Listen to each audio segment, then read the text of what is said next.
Ladies and gentlemen, welcome back to the channel and welcome back to the Three Things We Learned series. The series where we review the games and we talk about three individual things we've learned, and we've learned so much from today's performance. We made light work of Dundee United, despite the fact we went into the game a few players down. A joy to watch. Ange Ball in full swing. If you follow me on Twitter, you might have seen me say Ange Ball, but Ange Ball in full swing in a game that was just, an absolute joy to watch.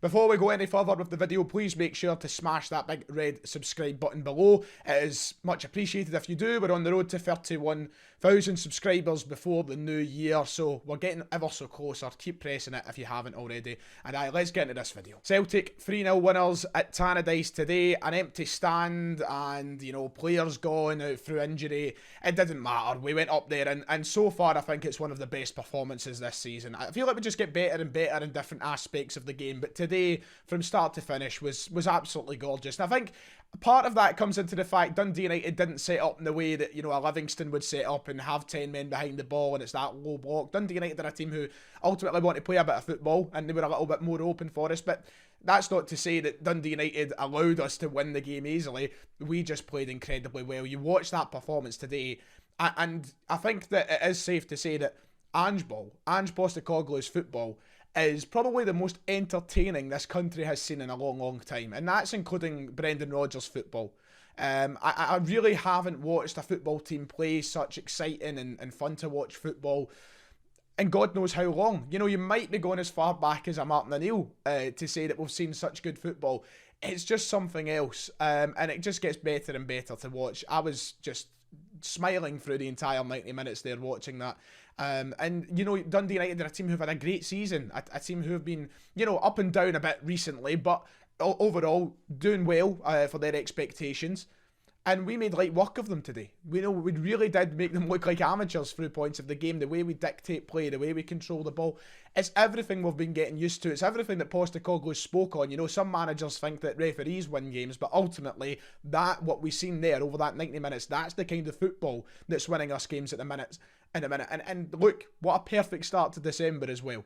There's so much to unpack from this game, I don't even know where to begin. Well, let's begin at the beginning, as we always do. The first half performance, absolutely exquisite. And I think that let's jump into the first thing we learned today. Tom Rogic, what a play. An absolute masterclass from him today, I thought. And that first goal was just absolutely stunning. Absolutely. It's one of the, as I said on Twitter, quite simply, one of the most sexy goals I have ever seen in my life. One of the sexiest bits of football I have seen to lead to a goal. The way he's in and out the players, his strike, the finesse into the bottom corner. It's ice in the vein stuff from Tom Rogic. And it is one of those games that you get every now and then from Tom Rogic to make you go, wow, the calibre of player he is and the quality he possesses. If we could see that on a week-to-week basis, there would be no conversation as to who the best player in this country is.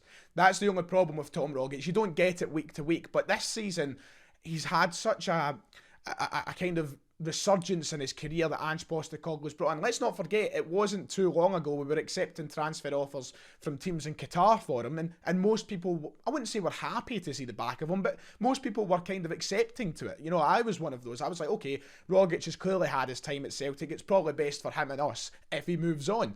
But this season, under his fellow countrymen in charge, he's transformed it a little bit and he's turned a real corner because he's still at a great age for a footballer. He still has so much to offer for Celtic, and this is a guy as well who's just returned from an injury over the past couple of games, and he's weaving in and out of players just like that. He is truly a classy footballer, and we use this phrase sometimes, the cigar and the slippers. Today was one of those performances for Tom Rogic. Everything he was touching turned to gold. He was silky smooth. He was just calm, composed, and quality. That was just the player he was today. And when he turns up in one of those moods, he does show that he's one of the best players in this country. And I hope we see that more often. I think that the midfield three of him, McGregor and Turnbull are really coming into their own. And we were seeing that before. We've seen Rogic drop out with an injury. We were seeing them come into their own a little bit more.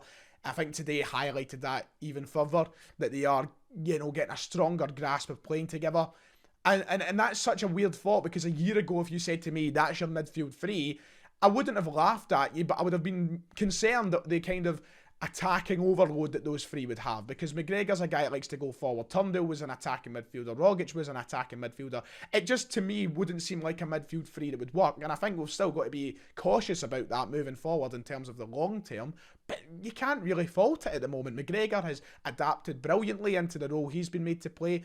Turnbull still has bits and bobs to sort out, but he grabbed the goal as well today. But Rogic is just, he's coming into his own there. That midfield three at the moment has been marvellous to watch, and that's a real credit to the manager. It's working with the football he wants to play. The rest of the first half, total control. Once again, Dundee United didn't really offer us much of a threat. Joe Hart had a very quiet first half, apart from that wee dodgy moment. Look, only haters doubt Joe Hart. Only haters doubt him. I knew fully confidently that it was going to be fine. It was going to be just fine when that ball left his foot in the manner it did. But we weren't challenged at all, and we just seen total control that first half. My only fault with the first half is we should have had, 4 or 5 more goals. We have to be more clinical, and that's the thing that I think Ange Postecoglou will pick up on, and I think, we'll hear that. If we took more of our chances in that first half, we'd have been out of sight. We were out of sight at half time. There was no chance Dundee United were pulling back that 2-0 deficit. But, if we could have had so much more, it was 3-0 going on 10-0 today, with the way we were playing football. So that was my only kind of fault to the whole game. But when you're playing that football and you're winning 3-0 anyway, it's hard to be sort of aggrieved to it. You're just happy to be watching it in front of your eyes. That's how I felt. But that second goal as well is just marvellously done. And it's good that Turnbull got it. I think he really needed it. Up until that point, David Turnbull was really frustrating me in the first half. I must admit, there was points where I was thinking to myself, David, you've not been great the last few weeks, and this hasn't helping you. There was a couple of chances wasted. I thought he was a little bit slow, but the way he controls the ball from McGregor's pass is unbelievable. The way he gets it round Segrist and he slides in, puts it in the back of the net. It's brilliant work from Turnbull, and I think he needed that little sort of confidence boost, and I think that sent him on to having a better game, and hopefully it will send him on to having a better rest of season, because people have been sort of critical of him because we know what he can offer. That's the sort of magic we need from Turnbull, that little bit of close control, that little bit of confidence from him, and goal-scoring ability. I think he's maybe been sort of unfortunate in being pushed back that little bit. He isn't going to be involved directly as much as he was last season in goals, but that today was brilliant. And the pass from McGregor, just to highlight this for a moment, that pass from McGregor is exquisite. Beautifully done from Cal Mack. And once again, it just ties up everything I was saying about that midfield. Second half, once again, total control. Look, there's nothing else to say apart from total control. That is what Celtic have been all about as of the last few weeks. Total control. And it's so reassuring to see us play like that, because we look like we're playing with a freshness as well. With those changes, with those injury issues, we're going into the game as if we haven't been playing every 3 days, and as if we haven't been having to worry about that. We looked fresh. We looked sort of ready to go. We're moving. I think there was a couple of players who were a little bit slow today. Forrest, you could see, and he went off at half time. He didn't have the greatest of halves. I think Turnbull took a little bit to get into it, but we still looked fresh. We looked good in what we were doing, and it was like we're not weighing this whole burden of we're not letting it weigh in our minds too much about so many games. We're just going out and we're playing the football, and we know what we can do and what we're capable of. That's massive. But the second half, I'm total control, and Liam Scales grabbing his first goal for the club. It's nice to see him get a goal. I was chuffed for the lad, and he takes it well as well. It's a really good strike from a left back, to get that in the back of the net. I was just, come full time, I was just smiling. And that's how Celtic are making me feel just now. What a 12 months it's been to be a Celtic fan. A complete and utter 180 degrees transformation under the management of Ange Postecoglou, compared to the 5th of December last year, where I was sitting almost, in tears watching Neil Lennon, to have what we have now. It's just such a turnaround. A real credit to the squad at the minute, because they're playing with such a confidence, and there's no stopping us at the moment, I feel like. It's going to be hard, it's going to be tough, and I don't want to speak ahead when there's so many games left to play in December. For all we know, things could go upside down, topsy-turvy, and you're suddenly having a very different conversation. But right now, the way we're playing, it is just like you're confident going into every game. You feel like it's going to take something extravagant, something extra special to stop this Celtic train at the minute. Now, Thursday's a completely different story, but domestic football feels like you're not really going to have that at the moment, because we're just taking every game with a confidence, and there's a real encouraging sort of theme behind this Celtic side. I want to go into the second thing that we learned from today, and look, I've said this so many times on this channel. I don't like coming on and crying about referees and throwing in conspiracy theories and all the rest of it, because I just feel like it's petty, there's no point, and even when things might be evident, I just find it's best to ignore it, and I'll keep it to myself rather than coming on here and shouting about it. If Celtic win, Celtic win. If Celtic lose, Celtic lose. Unless it's something supernatural, then I don't really try and dive... There's a mic away. I don't try and dive into it as much. But today, there was I hope Chris Boyd... I don't know what the post-match analysis is going to be like. I had to leave. I was watching it with my dad. I had to leave and get right down here to make the video. So I don't know what the post-match analysis is like. But Chris Boyd was losing the rag on Thursday night about the slightly offside goal. The marginally offside goal. Today, there was a good couple of decisions at Tannadice where players were called offside and they were onside. Now, I'm not saying I was expecting it to happen, but I knew there was going to be a sort of cautiousness from the referees and awarding offsides and such because of what's been going on, the media coverage around it. But I hope Chris Boyd is getting the lines he was talking about. I hope he's weighing them up and looking at these decisions. I hope he's asked on it and questioned on it. And I hope he goes into it with the same amount of passion as he did on Thursday. You know, I think that this is something completely unrelated to the game.